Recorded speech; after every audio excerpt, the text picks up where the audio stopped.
नमस्कार, आपके साथ मैं रोहित कुमार। कन्हैया कुमार कांग्रेस में शामिल होने के बाद पहली बार तेजस्वी यादव के खिलाफ चुनाव प्रचार करने के लिए बिहार पहुंच रहे हैं। आज खास बात यह कि हार्दिक पटेल के साथ साथ उनके साथ जिग्नेश मेवानी भी होने वाले हैं। तमाम लोगों ने हाल के वक्त में जो है कन्हैया कुमार को कांग्रेस में शामिल करवाया है। कांग्रेस के पहले कन्हैया कुमार की छवि सीपीआई नेता के साथ साथ उस युवा नेता के तौर पर रही है जो कि यूनिवर्सिटी की राजनीति से लेकर के सीधे नरेंद्र मोदी के खिलाफ खड़े होने वाला चेहरा है। लगातार मोदी की नीतियों का विरोध करने वाले कन्हैया कुमार पहली बार तेजस्वी यादव के खिलाफ वोट मांगते बिहार में नजर आएंगे। साल 2020 के विधानसभा चुनाव की बात करें तो दो युवा चेहरे यानी कि एक तरफ कन्हैया कुमार और दूसरी तरफ तेजस्वी यादव एक ही गठबंधन यानी कि महागठबंधन का हिस्सा होते हुए भी एक मंच पर कभी सामने नहीं आए। कन्हैया कुमार लगातार सीमांचल पूर्वांचल वाले हिस्से और साथ साथ जो उनका अपना इलाका है बेगूसराय का पूरा रीजन जहां पर जो लेफ्ट पार्टियां हैं होल्ड रखती हैं उन इलाकों में लगातार कैंप कराते रहे और शायद यही वजह है कि जो महागठबंधन में स्ट्राइक रेट था उसमें सबसे शानदार स्ट्राइक रेट कह सकते हैं आप कि लेफ्ट वाम पार्टियों का रहा। कन्हैया कुमार ने अब इससे कुछ दिन पहले ही कांग्रेस में राहुल गांधी की मौजूदगी में ज्वाइनिंग कर ली है। अब वो अपने सियासी पारी के साथ बिहार में पहली बार पहुंच रहे हैं। साल 2020 के विधानसभा चुनाव के बाद कन्हैया कुमार का कोई बड़ा कार्यक्रम बिहार में नहीं हुआ है और अब कन्हैया कुमार बिहार पहुंच रहे हैं तो जाहिर तौर पर निशाने पर तेजस्वी यादव होंगे। साथ में हार्दिक पटेल और जिग्नेश मेवानी के होने की वजह से ये जो पूरा कार्यक्रम जो कांग्रेस ने उनके लिए तय किया होगा उसके हिसाब से चीजें और भी शानदार होने वाली हैं।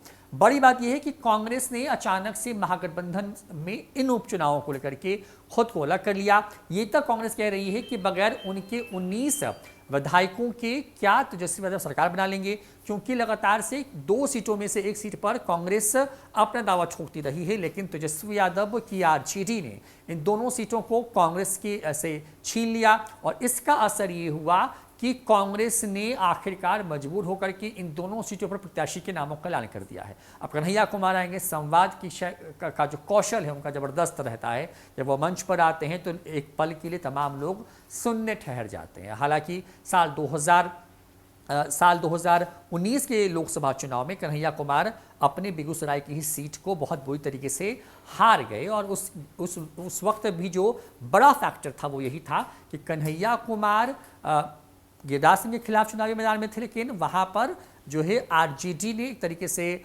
उनके रंग में भंग डालने की कोशिश की थी और शायद यही वजह था कि जो हार का अंतर था वो बहुत बड़ा हुआ। और उसके बाद अब कन्हैया कुमार के पास मौका होगा जब वो तेजस्वी यादव के खिलाफ खुल के बोल सकते हैं, क्योंकि अब तक तेजस्वी यादव का नाम लिए बगैर वो जो है इशारों में हमला करते रहे हैं या तो नहीं बोलते रहे हैं। लेकिन अब क्योंकि चुनाव है, कांग्रेस के नाव पर सवार हो चुके हैं कन्हैया कुमार, तो निशाने पर तेजस्वी यादव होंगे। बिहार की 2 सीटें दरभंगा के कुशेश्वर स्थान और मुंगेर की तारापुर सीट साख का सवाल बन गई है आरजेडी और कांग्रेस के साथ साथ जदयू के लिए भी। ऐसे में एक तरफ जहां रामविलास पासवान के बेटे चिराग पासवान की लोक जनशक्ति पार्टी रामविलास एक तरीके से नीतीश कुमार को जीतने से रोकने के लिए मैदान में है, तो दूसरी तरफ कांग्रेस ये दिखाने की कोशिश कर रही है कि ये सीट उनकी है और वो जीत करके यहाँ से आएंगे।